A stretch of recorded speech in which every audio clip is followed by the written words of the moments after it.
Hello everybody, how's it going? It's been a while since I've done a driving video with the Crown Vic.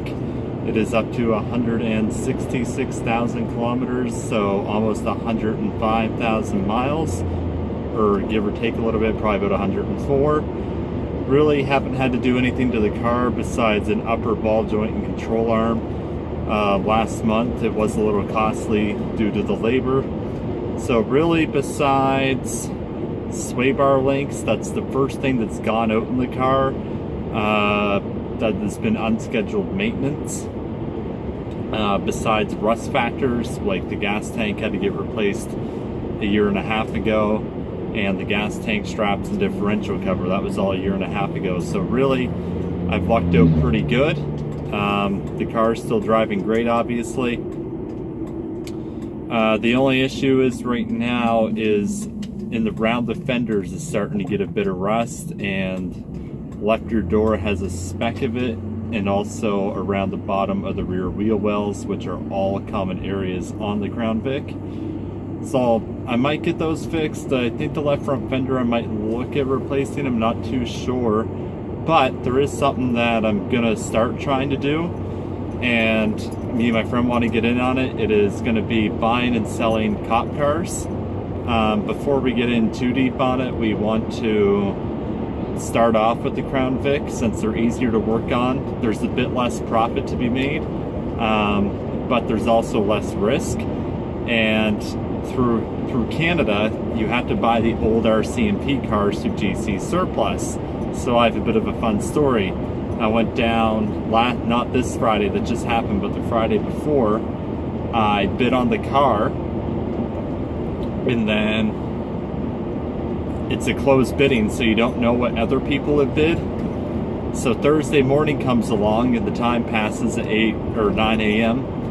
I lost the bid by $13.10. I was not a happy camper that morning when I found out that I lost the bid. All that car needed was a battery, maybe rear brake rotors, and a good undercoating, and it would have been good to go, besides a driver's side mirror and a little bit of cosmetic stuff. So it would have been a perfect first car to buy and sell just to see how it goes. The plan after that, after I do get a Crown Vic to buy and sell, is probably to start looking at the Tauruses, since the profit margins are a lot higher, albeit the risk is a little higher as well. And I'm also looking at trying to find myself a Crown Vic to replace this one, preferably get a 2010 or 2011 that's in pretty good shape. They do have one coming up from my local area, Crown Vic, that seems to be in good shape on the underbody, especially, almost no rust. The left front fender might need to get replaced, but that'd be about it. So nothing major on that car. And there's also another one that's for private sale that some guy wants almost $5,000 for, which is crazy. It's been sitting there for months. He's not going to get that, even though he's replaced the gas tank and other stuff. So really, buying and selling cop cars should be a fun adventure, something new to me, and just something that to make a little bit of extra money. I mean, I'm not going out there to make thousands of dollars off of each car. It's just not feasible. But my goal is to try and make about $500 profit, and then my friend and I will split the money at the end every sale. I'm taking out the risk and all that, and then he'll be doing the work itself. Like, I'll be spending the money on the parts, the car, and he'll basically be the mechanic to help get the car ready.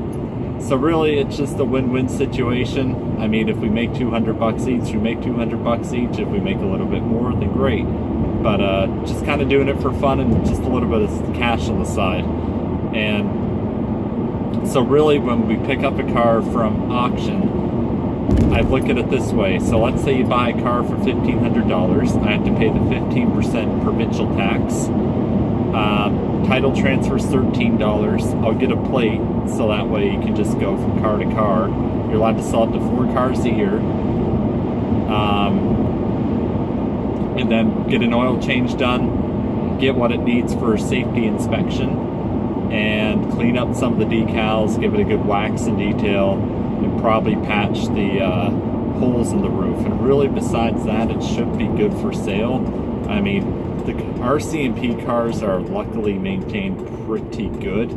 I mean, they're all going to need something when they come from auction. It's not even a question of if. But like I said, guys, so really just doing this quick video to give you guys a quick drive in the Vic, since I know it's been quite a long time, honestly, since I've given you one. I know it's been 2 or 3 months, I think. I can't keep track of time anymore. But like I said, the car overall has been reliable. Haven't really had any issues with it. But with me looking for a Crown Vic for myself, a newer one, that means that this one will be going up for sale as well when that happens. So, I mean, not a big deal to me, but if I can find one that's newer, and it won't necessarily be cleaner, because every cop car is going to be a little bit more used up than a civilian car would, but definitely looking for just less general rust overall is what I'm looking for myself. And that's not to say my car is rusty. I know it'll still last another 3-4 years at least. I mean, it'll need a couple things replaced here and there from rust probably, but I mean, overall it's still going to be a reliable car.